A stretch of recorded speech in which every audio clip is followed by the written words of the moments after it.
ನಮಸ್ಕಾರ. ಹೈದರಾಬಾದ್ ವಿರುದ್ಧದ ಮೊದಲ ಪಂದ್ಯಕ್ಕೆ ಹೀಗಿರಲಿದೆ ನೋಡಿ ಆರ್ಸಿಬಿಯ ಹೊಸ ಪ್ಲೇಯಿಂಗ್ 11. ತಂಡಕ್ಕೆ ಎಂಟ್ರಿ ಕೊಟ್ಟರು ಸ್ಟಾರ್ ಆಟಗಾರರು. ನಡಗಿತು ಎಸ್ಆರ್ಎಸ್ ತಂಡ. ಹಾಗಾದ್ರೆ ಸುದ್ದಿಯ ಕಂಪ್ಲೀಟ್ ಮಾಹಿತಿ ಏನು? ಅಷ್ಟಕ್ಕೂ ಎಸ್ಆರ್ಎಚ್ ವಿರುದ್ಧದ ಐಪಿಎಲ್ ನ ಉದ್ಘಾಟನಾ ಪಂದ್ಯಕ್ಕೆ ಆರ್ಸಿಬಿ ತಂಡದ ಪ್ಲೇಯಿಂಗ್ 11 ಕಾಂಬಿನೇಷನ್ ಯಾವ ರೀತಿಯಾಗಿರಲಿದೆ ಹಾಗೂ ಪಿಚ್ ರಿಪೋರ್ಟ್ ಯಾವ ರೀತಿಯಾಗಿದೆ ಮತ್ತು ಉಭಯ ತಂಡಗಳ ಬಲಾಬಲ ಹೇಗಿದೆ ಎನ್ನುವುದರ ಕಂಪ್ಲೀಟ್ ಮಾಹಿತಿಯನ್ನ ಈ ವಿಡಿಯೋದಲ್ಲಿ ತಿಳಿಸ್ಕೊಡ್ತಾ ಹೋಗ್ತೀನಿ. ಆದ್ದರಿಂದ ಕೊನೆವರೆಗೂ ನೋಡಿ.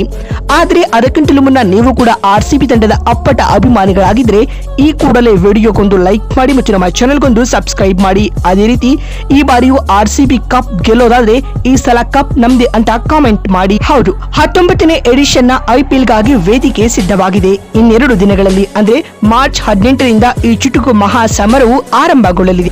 ಈ ಸುದೀರ್ಘ ಬಿಗ್ ಟೂರ್ನಮೆಂಟ್ ಗೆ ಶನಿವಾರ ಗ್ರ್ಯಾಂಡ್ ಆಗಿ ಓಪನಿಂಗ್ ಸಿಗಲಿದೆ ಸ್ನೇಹಿತರೆ. ಉದ್ಘಾಟನಾ ಪಂದ್ಯದಲ್ಲೇ ಡಿಫೆಂಡಿಂಗ್ ಚಾಂಪಿಯನ್ ಆಗಿರುವ ನಮ್ಮ ರಾಯಲ್ ಚಾಲೆಂಜರ್ಸ್ ಬೆಂಗಳೂರು ತಂಡ ಕಣಕ್ಕಿಳಿಯಲಿದೆ. ಆರ್ಸಿಬಿಯ ಎದುರಾಳಿಯಾಗಿ ಎಸ್ಆರ್ಎಸ್ ತಂಡ ಕಾಣಿಸಿಕೊಳ್ಳಲಿದೆ. ಇದರೊಂದಿಗೆ 2016 ನ ಫೈನಲಿಸ್ಟ್ ಗಳಾದ ಆರ್ಸಿಬಿ ಹಾಗೂ ಹೈದರಾಬಾದ್ ತಂಡಗಳು ಮತ್ತೆ ಮುಖಾಮುಖಿಯಾಗ್ತಾ ಇವೆ. ಇದಕ್ಕೂ ಮುನ್ನ ಆರ್ಸಿಬಿ ಅಭಿಮಾನಿಗಳಿಗೆ ದೊಡ್ಡ ಗುಡ್ ನ್ಯೂಸ್ ಸಿಕ್ಕಿದ್ದು, ಈ ಮೊದಲ ಮ್ಯಾಚ್ಗೆ ನಮ್ಮ ಬೆಂಗಳೂರಿನ ಎಂ ಚಿನ್ನಸ್ವಾಮಿ ಸ್ಟೇಡಿಯಂ ಆತಿಥ್ಯ ವಹಿಸಲಿದೆ ಸ್ನೇಹಿತರೆ. ಇದರೊಂದಿಗೆ ಮತ್ತೆ ಬೆಂಗಳೂರಿಗೆ ಕ್ರಿಕೆಟ್ ಮರಳಿದೆ ಅಂತ ಹೇಳ್ಬಹುದು. ನಿಮ್ಗೆಲ್ಲ ನೆನಪಿರ್ಬೋದು, ಲಾಸ್ಟ್ ಸೀಸನ್ ಆರ್ಸಿಬಿ ಕಪ್ ಗೆದ್ದಾದ ಬಳಿಕ ಆ ಸ್ಟಾಂಪೇಡ್ ಏನಾಗಿತ್ತಲ್ಲ, ಅದಾದ ಬಳಿಕ ಒಂದೇ ಒಂದು ಇಂಟರ್ನ್ಯಾಷನಲ್ ಮ್ಯಾಚ್ ಇಲ್ಲ ಆಗಿರಲಿಲ್ಲ. ಮತ್ತೊಮ್ಮೆ ಇದೀಗ ಐಪಿಎಲ್ ಬೆಂಗಳೂರಿಗೆ ಮರಳಿರುವುದು ಗುಡ್ ನ್ಯೂಸ್. ಹೀಗಾಗಿ ಡಿಫೆಂಡಿಂಗ್ ಚಾಂಪಿಯನ್ ಆಗಿರುವ ರಾಯಲ್ ಚಾಲೆಂಜರ್ಸ್ ಬೆಂಗಳೂರು ತಂಡ ತನ್ನ ಆ ಚಾಂಪಿಯನ್ ಪಟ್ಟವನ್ನ ಉಳಿಸಿಕೊಳ್ಳುತ್ತಾ ಅನ್ನೋದನ್ನ ಕಾದು ನೋಡೋಣ. 18 ವರ್ಷಗಳ ವನವಾಸ ಇದೀಗ ಆರ್ಸಿಬಿ ಅಭಿಮಾನಿಗಳಿಗೆ ಲಾಸ್ಟ್ ಇಯರ್ ಎಂಡ್ ಆಗಿತ್ತು. ಮೊದಲ ಬಾರಿ ಚಾಂಪಿಯನ್ ಆಗಿದ್ದ ಆರ್ಸಿಬಿ ಹೊಸ ಚರಿತ್ರೆಯನ್ನೇ ನಿರ್ಮಿಸಿತ್ತು.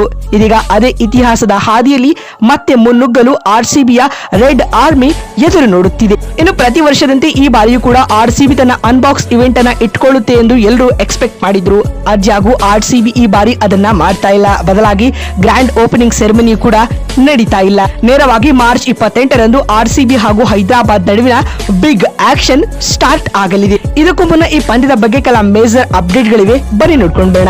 ಮೊದಲದಾಗಿ ಆರ್ಸಿಬಿ ತಂಡದ ಬೌಲಿಂಗ್ ಡಿಪಾರ್ಟ್ಮೆಂಟ್ ಗೆ ಸಂಬಂಧಿಸಿದಂತೆ ಜೋಸ್ ಹೆಜಲ್ವುಡ್ ಹಾಗೂ ಯಶ್ ಜಯಾಲ್ ಹೈದರಾಬಾದ್ ವಿರುದ್ಧದ ಪಂದ್ಯದಲ್ಲಿ ಕಾಣಿಸಿಕೊಳ್ಳಲ್ಲ. ಇನ್ಫ್ಯಾಕ್ಟ್ ಯಶ್ ಜಯಾಲ್ ಎಂಟೈರ್ ಟೂರ್ನಮೆಂಟ್ ನಿಂದಲೇ ಹೊರಬಿದ್ದಿದ್ದಾರೆ. ಮತ್ತೊಂದು ಕಡೆ ಜೋಸ್ ಹೆಜಲ್ವುಡ್ ಸ್ಟಾರ್ಟಿಂಗ್ ನ ಕೆಲ ಮ್ಯಾಚ್ ಗಳಿಗೆ ಅನ್ಅವೈಲೇಬಲ್ ಆಗಲಿದ್ದಾರೆ ಎಂದು ಮಾಹಿತಿ ಸಿಕ್ಕಿದೆ ಸ್ನೇಹಿತರೆ. ಇದರರ್ಥ ಸ್ಟಾರ್ಟಿಂಗ್ ಪಂದ್ಯಗಳಲ್ಲಿ ಜೇಕಬ್ ಡೆಫಿ ಕಣಕ್ಕಿಳಿಯಲಿದ್ದಾರೆ. ಇದನ್ನ ಬಿಟ್ಟರೆ ಆರ್ಸಿಬಿಯ ದೈತ್ಯ ಮಾನವರಾದ ಟಿಮ್ ಡೇವಿಡ್ ಹಾಗೂ ರೊಮಾರಿಯೋ ಶೆಫರ್ಡ್ ಎಂದಿನಂತೆ ತಂಡದಲ್ಲಿ ಕಾಣಿಸಿಕೊಳ್ಳುತ್ತಾರೆ.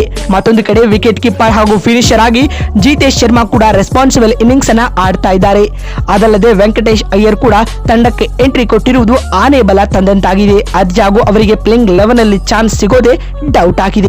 ಮತ್ತೊಂದು ಕಡೆ ಎಸ್ಆರ್ಎಸ್ ತಂಡದ ಬಲಾಬಲ ಹೇಗಿದೆ ಅಂತ ನೋಡ್ತಾ ಬರುವುದಾದ್ರೆ ಎಸ್ಆರ್ಎಸ್ ಟೀಮ್ಗೂ ಕೂಡ ಇಂಜುರಿ ಸಮಸ್ಯೆ ಎದುರಾಗಿದೆ. ತಂಡದ ರೆಗ್ಯುಲರ್ ಕ್ಯಾಪ್ಟನ್ ಆಗಿದ್ದ ಪ್ಯಾಟ್ ಕಮಿನ್ಸ್ ಸ್ಟಾರ್ಟಿಂಗ್ ಟೂರ್ನಮೆಂಟ್ ನ ಕೆಲ ಮ್ಯಾಚ್ ಗಳಿಗೆ ಅನ್ಅವೈಲೇಬಲ್ ಆಗಲಿದ್ದಾರೆ. ಹೀಗಾಗಿ ಇಶನ್ ಕಿಶನ್ ಲೀಡ್ ಮಾಡಲಿದ್ದಾರೆ ಸ್ನೇಹಿತರೆ. ಇದಲ್ಲದೆ ಟ್ರಾವಿಸ್ ಹೆಡ್ ಹಾಗೂ ಅಭಿಷೇಕ್ ಶರ್ಮಾ ಎಸ್ಆರ್ಎಸ್ ತಂಡದ ಬ್ಯಾಟಿಂಗ್ ಜೀವಾಳವಾಗಿ ಕಾಣಿಸಿಕೊಳ್ತಾ ಇದ್ದಾರೆ.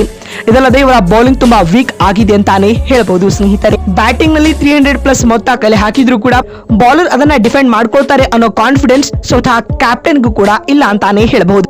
ಇದಲ್ಲದೆ ಆರ್ಸಿಬಿ ಬಾರಿ ಆಕ್ಷನ್ ಅಲ್ಲಿ ಮಂಗೇಶ್ ಯಾದವ್ ಅಂತಹ ಯಂಗ್ ಗನ್ ಪೇಸ್ ಬೌಲರ್ ಅನ್ನ ಖರೀದಿ ಮಾಡಿದ್ದಾರೆ. ಹೀಗಾಗಿ ಇವರು ಕೂಡ ಮೊದಲ ಬಾರಿಗೆ ಪ್ಲೇಯಿಂಗ್ 11 ಅಲ್ಲಿ ಅವಕಾಶ ಪಡೆಯಲಿದ್ದಾರೆ. ಇನ್ನುಳಿದಂತೆ ಹೈದರಾಬಾದ್ ವಿರುದ್ಧದ ಈ ಹೈ ವೋಲ್ಟೇಜ್ ಪಂದ್ಯಕ್ಕೆ ಆರ್ಸಿಬಿಯ ಬಲಿಷ್ಠ ಪ್ಲೇಯಿಂಗ್ 11 ಯಾವ ರೀತಿಯಾಗಿರಲಿದೆ ಅಂತ ನೋಡ್ತಾ ಬರುವುದಾದ್ರೆ ಓಪನರ್ಸ್ ಗಳಾಗಿ ಫಿಲ್ ಸಾಲ್ಟ್ ಹಾಗೂ ವಿರಾಟ್ ಕೊಹ್ಲಿ ಇನ್ನಿಂಗ್ಸ್ ಆರಂಭಿಸಲಿದ್ದಾರೆ ಸ್ನೇಹಿತರೆ.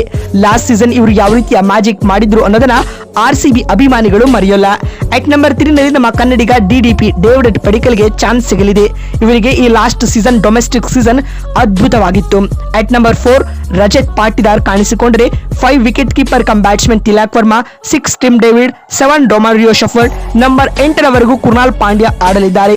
ಹೀಗಾಗಿ ಆರ್ಸಿಬಿಯ ಬ್ಯಾಟಿಂಗ್ ಲೈನಪ್ ತುಂಬಾ ಸ್ಟ್ರಾಂಗ್ ಆಗಿ ಕಾಣಿಸಿಕೊಳ್ತಾ ಇದೆ. ಎಟ್ ನಂಬರ್ 9 ಇಲ್ಲಿ ಭುವನೇಶ್ವರ್ ಕುಮಾರ್ ಆಡಲಿದ್ದಾರೆ. ಇವರು ಸ್ವಿಂಗ್ ಕಿಂಗ್ ಅಂತ ಕರೆಸಿಕೊಳ್ತಾರೆ.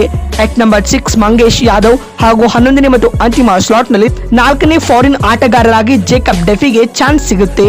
ಇಲ್ಲಿ ಇಂಪ್ಯಾಕ್ಟ್ ಪ್ಲೇಯರ್ಸ್ ಗಳಾಗಿ ಸ್ವಪ್ನಿಲ್ ಸಿಂಗ್ ಅಥವಾ ವೆಂಕಟೇಶ್ ಅಯ್ಯರ್ ಅನ್ನ ಬೆಳೆಸಿಕೊಳ್ಳಬಹುದು.